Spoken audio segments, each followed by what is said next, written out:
Hello, and welcome to another episode of Not Your Average Lives. Today, it's me talking, and I am doing this from a different place. So I hope the sound comes out well. I am using my regular microphone, but I cannot find my headphones. So I actually look better because I don't have them pressing over my head. But I am doing this in my home office instead of my studio. And the reason being is because I am on doggy watch. Normally I put him away and I do this podcast recording in my basement, in my studio, but I have him here with me. He likes to be with me. He's a little bit attached. So hopefully he'll nap. I just found him. He had destroyed one of my children's or grandchildren's toys. My husband left the toy closet ajar, and when it's ajar, he finds things, and he was chomping. I thought he was chomping on a bone, and it was demolishing a little plastic elephant. So we do not have a plastic elephant anymore to play in the sandbox. I think most of the plastic elephant he chewed and spit out, though. I don't think he ingested much of the plastic elephant because there were little plastic gray pieces all over the floor. So I will get to the point of today's episode. And one of the things that I recently launched, and I'm really excited about it, is a quiz. So I thought I'd talk about the quiz and why I did it and go over what the results of the quiz are. And maybe you'll get intrigued enough to go take the quiz and see what your results are. So when I say I launched, I basically created it and published it. So it's now out there and available. So you can go to notyouraverage-grandma.com/quiz and take it. It's on my website. It's been on my website for a little while. And now I'm running an ad just so people can go and take it. And it's been a hoot. It's been so much fun. I haven't gotten any comments on it, which is surprising to me, but people are taking it. And so they're finding out I call it the Midlife Fulfillment Quiz. Because what it does, I've identified 5 roles, and most of these roles are roles that I've played in my life. And what I've learned in my wisdom of my years is that identity and the role we play plays so much into the results we get, totally into the results we get. And so the behaviors of the role we play, that's what we do. Therefore, that's what gives us the results. And if you're not getting the results you want, then it's likely that you might be playing one of these roles and you feel a little stuck in life and less fulfilled. I will say that most people will feel a sense of fulfillment what the issue is with that is it's artificial fulfillment, is what I found. Because in some cases, you are unaware that you're either being so busy or you're so disconnected from what truly makes you happy that you're operating from kind of this automatic zone, and you don't even know how unfulfilled you really are until you step away and you start being quiet. You get out of the busyness of your life.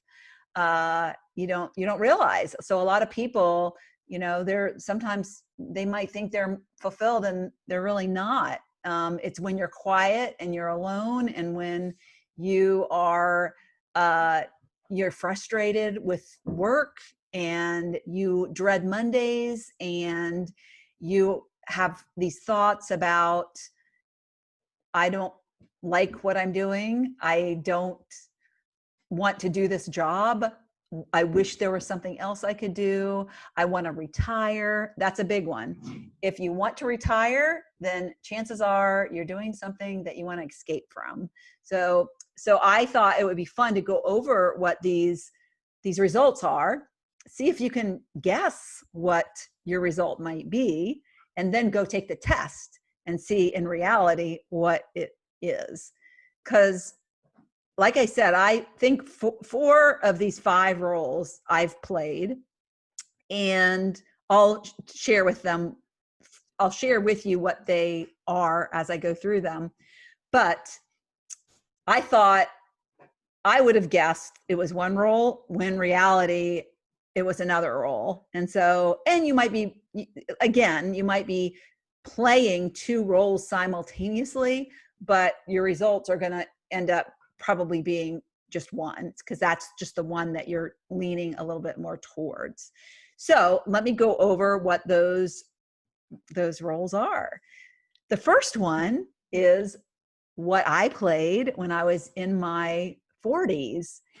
And prior to that, I played other roles, but mostly in my mid 40s, I was a sad settler, somebody who settled for a life she didn't want, somebody who was living a life that she wasn't aligned with, that she was disconnected from, but because of her circumstances in life where she felt she had to be, she felt she was powerless to change anything. She felt like there weren't any alternatives.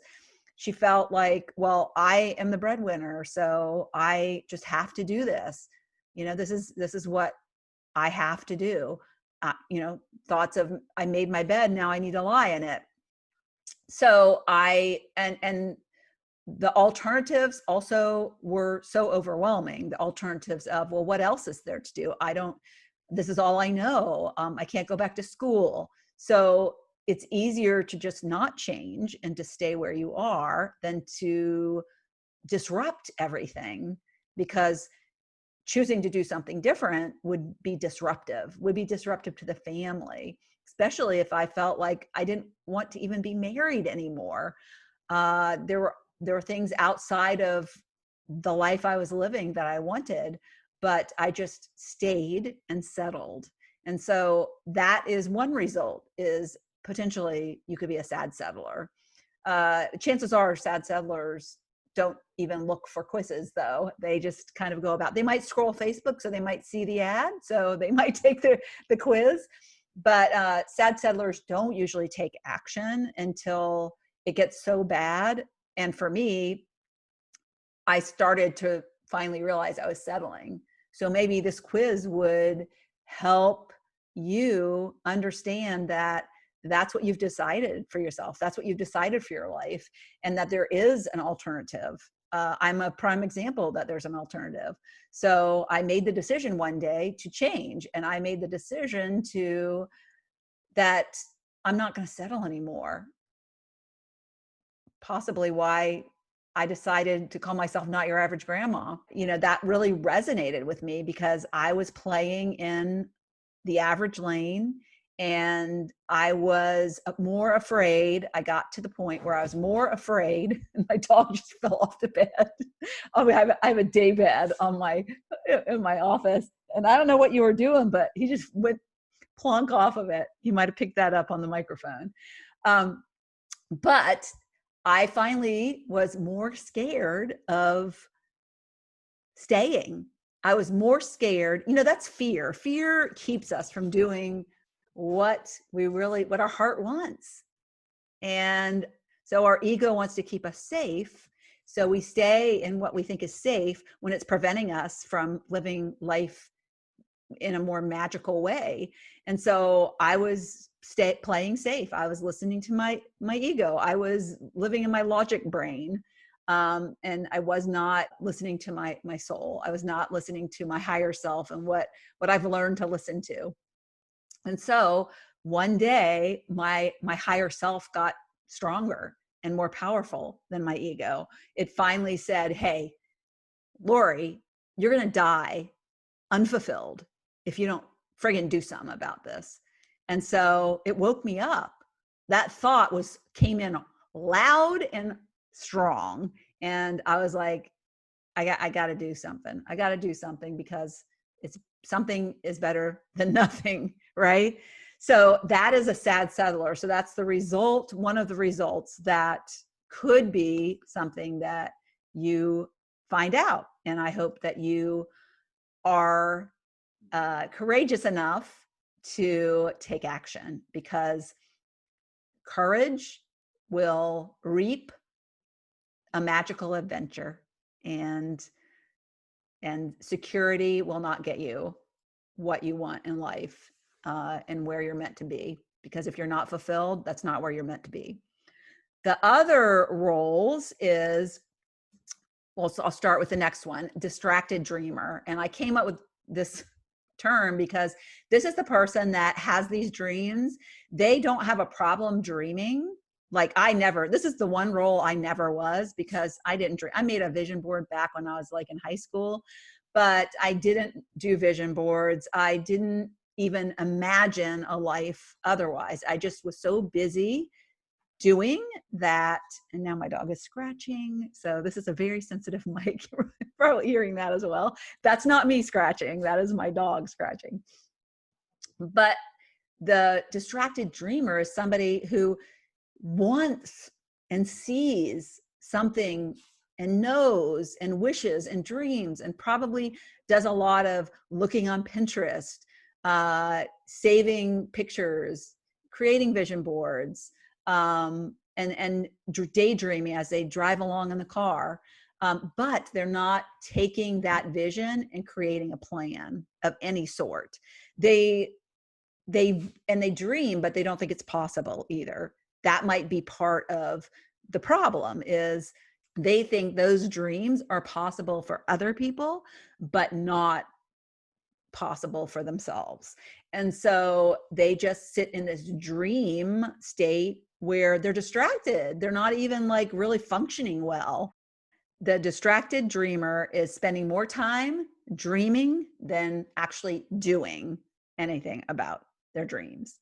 So the next result that you could potentially get is and I was really good at this one, and I think a lot of moms are good at this one. So you probably found yourself in this role if you are a mom or a retired mom, but a busy doer. And a busy doer is very busy. And when I think of a busy doer, the first thing that comes to mind is a hamster on a wheel. And the problem with a busy doer is that they are busy working on other people's priorities, not their priorities, usually. A busy doer is usually busy pleasing other people, usually has very little time in their schedule, and is going, never has time to sit down, doesn't probably take time to practice self-care, probably would like to relax, would like to learn how to have time to meditate, have time to relax in a bathtub, to even read a nice book. But no time for that. Doesn't make time for that. And when somebody asks for something, whatever crack of time in the day she had, she fills it in with that person's desires, not with her desires. And it's just a pattern of behavior that is very common with this role, and that the person honestly can't see their way out of, because it's been their behavior for so long. And that was me. I did everything, like my job, my kids, whatever it required, that kept me busy. And part of the problem with a busy doer is they're often busy because it's like, if I'm busy, I won't think about how unfulfilled I am. If I'm really busy, then I can not think that I made the wrong decision about my career. I made the wrong decision about who I married. I made the wrong decision, and I don't want to think about it. So I'm just going to have this long to-do list of tasks, and I'm going to work all the time, and I'll feel important in my job, and that will distract me from ever wanting anything else. because, I'm, in my case, was working my way up the corporate ladder, and that was giving me temporary, dopamine fixes, right? That made me, oh, I got recognized. Oh, I got a raise. Oh, so it got busier and busier doing what was important for my career. But whenever that little baby whisper said, if I got a task at work that I didn't like, or I would sit sometimes and think in these meetings, I don't want to be here. I don't like what I'm doing. I kept getting promoted because I achieved, and people gave me things to do at work, and I did them like a good employee would. And then they'd reward me with these titles and these promotions, but I didn't even want them. Nobody even asked me, do you want this title? Do you want this promotion? I remember the day I got, my boss came in and said, "You're a vice president. Congratulations." I was like, really? I was like, well, thanks. I mean, I was so dumbfounded because we hadn't even had a conversation about it. I was recently transferred to his department, and I was a director, and he came in and he, like a month into the job, and I got promoted, and I was like, and I was so thankful and so grateful, and, a dopamine fix temporarily. I remember being so excited. Oh my gosh, I made it up the corporate ladder. I don't even have a college degree. And what did I do? I rewarded the company for giving me that title by continuing to be a busy doer and do more and bury my head in the sand more. When I had these little whispers that were like, why am I doing this? I didn't want this job. I don't feel aligned in this work. I don't feel good in what I'm doing. The more I got promoted, the less happy I was. And that is a good example of a busy doer. So busy, busy, busy. And I sitting on the couch, relaxing, that was not an option.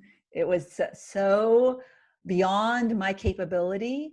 And now, knowing what I know, it was my ego keeping me secure in this automated way of doing things that I'd always done and just kept doing, and sitting and not and letting my brain start to like maybe get in touch with my higher self, which is what happens when you get quiet.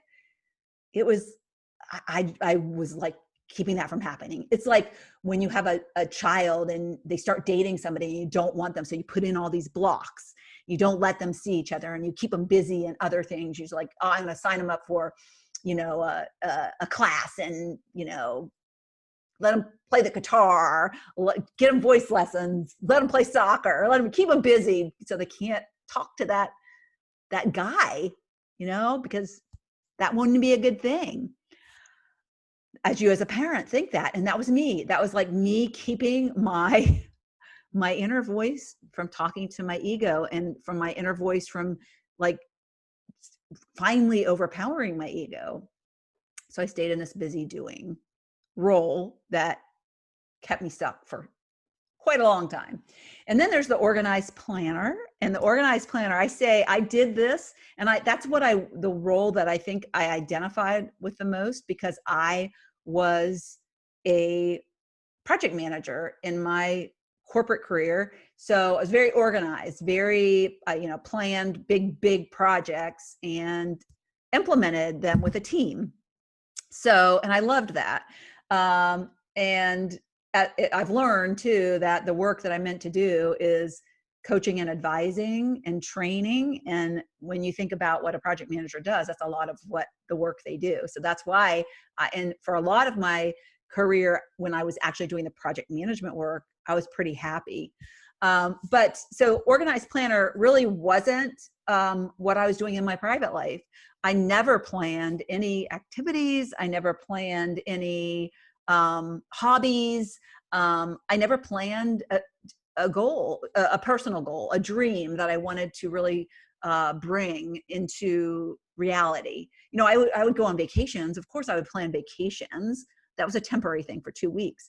But like coming up with a big dream goal that I wanted to implement, no, never did that. But I was quite the organized planner at work. And so what the organized planner is somebody who loves planners, loves to-do lists, loves very task oriented and task driven. And you often, what can happen with an organized planner is that you end up doing a lot of planning, but not the doing. You love to put it all down on paper. You love to, often what happens is you end up like moving things around. You know, you might work on the easy things, but not the hard things, or you work on the things that you can get done really, really quickly. And the things that are going to take you further in the long run, they might take more time, but you end up pushing them aside and doing the things that maybe are other people's priorities. So your to-do list can consist of also a lot of other people's plans. And you just really love the organization aspect, right? So you love to sit down and say, this is how my day's going to go. But the risk that an organized planner can run is, because they're a planner by nature, is the doing part that kind of goes by the wayside. And so the next day they shift a lot of the things that they should have done to the next day. So, and they can also be in spurts of planning too. So, and they love to go to Home Goods. And I used to do this. Home Goods had a planner aisle, and I used to love to get journals and planners. And then I often would have, like, it would be, since I did so much planning in my professional life, the personal life, I would like have these great ideas and I do them and I implement them, but I wouldn't stay disciplined to them. So it was kind of like an organized planner, cyclical, but not consistent. So kind of, I fell more into the busy doer role than the organized planner role. But the organized planners, they look good on the outside, but on the inside, they still are not as fulfilled. And again, like I said before, busy doers, they might have a sense of being fulfilled. When I was a mom and I was so busy doing, I felt fulfilled because I was distracted and they were keeping me so busy. And I loved being a mom. You know, that's the advisor, the coach coming out of me. But it was a temporary fulfillment. It like was not a long-term sustainable fulfillment. So, and that's one thing that I say in the results is you have a fulfillment feeling of being more fulfilled while you're in that role, maybe, but over time it's going to dissipate. And once the kids leave, what do you have? That temporary fulfillment that you had as that mom is gone. So, and you're still busy and putting your head in the sand. And the organized planner is similar. You have this sense of fulfillment because you got it all planned and it's all down, but you're really unfulfilled ultimately when you're not doing the things intentionally that move you forward. And that can happen so easily with the organized planner, where you get this sense of being not as productive. You get this feeling of being, gosh, I have this long list and I'm so good at knowing what I need to do, but when it comes to executing, I fall by the wayside. And the busy doer is similar, where it's just, they feel like they have the sense of feeling productive, unlike the organized planner, but they don't feel focused. They feel kind of like haphazard in the way they go about their day. So productivity and focus are really key when you get to the next role. And the next role, which is the role that I am now and that I strive to help people reach, is the sparked soul. And the sparked soul is a role that I came into late in life. I identified it as when you find what that thing is that you love, the work that you are brought here to do, the work that lights you up, the work that makes you feel so lit up inside, That's what a spark soul is. And a spark soul is doing the things that make them feel focused, that make them feel productive. They have a dream, they're executing on the dream, they know what it is, and they're kind of like they're busy, but they also spend time, quiet time. Unlike the busy doer who addresses no self-care, the spark soul does take care of themselves. They are in touch with their inner voice, and they let their inner voice guide them. And they have this energy about them that ripples. And I love that there's this ripple effect that accompanies the work of the spark soul, because the spark soul is working on what they love, not other people's priorities anymore. It's not that they're not, still a good friend and help people when they need to be helped, but they know that it's like the oxygen mask scenario. They know that they're putting the oxygen mask on them first, and then they'll put the oxygen mask on the other people. And that's what they do. That's what a spark soul knows how to do so good. Whereas the others, the busy doers, putting the oxygen mask on other people, and they're like out of oxygen and out of breath. And so a spark soul brings this energy that emanates to other people. It's just like this ripple effect, and they have this light. It's almost like you have this aura about you that attracts the right people to you where your dreams come true. And that is what a spark soul does. And nothing makes me happier than when somebody tells me that they tested out or their result was a spark soul. And I recently had one of my students in my second half Spark School. She took the quiz and she came back and said, "I'm a spark soul." And I said, "Of course you are." I could have told you that. That validates that my test is very accurate, because she is doing what she loves at midlife and is really lit up about it. And so if you test out as a spark soul, hallelujah, because you are right where you need to be. And if you test out at the other roles, then just know that you need to take the next step, and the results will tell you what you need to do. You need to start dreaming. It might be that you don't have a dream. It might be that you need to start planning. You need to start acting. You need to start doing whatever it is. You need to make a decision, and you need to start doing the work and fulfilling the role of the spark soul, even if you don't feel sparked yet. But you need to start taking the actions that create what you want in your life. So I hope this has helped. I would love for you to take the quiz and connect with me. And if you need help on how to become a spark soul, I would love to help you.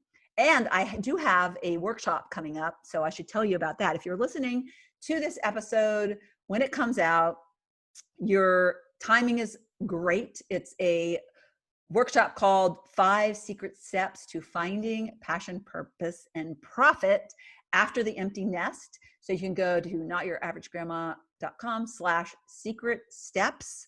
And I did the workshop back in July, and people loved it. It was the first time I did it. So it might be tweaked a little bit, but it's going to be very similar because it was so successful. People really had fun in the workshop. It's just a 5-day workshop on Facebook, and it kicks off the first week in October. So go sign up and you'll get more information. You can get on the wait list now, and you'll learn a lot more about being a sparked soul in that workshop. So thanks for listening, and have a great rest of your day. Thank you so much for tuning into the Not Your Average Lives podcast. If you haven't yet, make sure to subscribe on iTunes if you have an Apple device. You can find free resources and learn what else I have going on at the moment that might interest you on my website at notyouraveragegrandma.com. You can also find me on Instagram or Facebook at Not Your Average Grandma. If you liked this episode, it would make my heart so happy if you could leave me a 5-star rating. You can also add a review to let me know what you like about this podcast, which will help spread the word about it to others who need a little midlife inspiration. As always, be you, listen to your inner voice, and focus on reigniting that lost spark so you can start living your own, not your average life.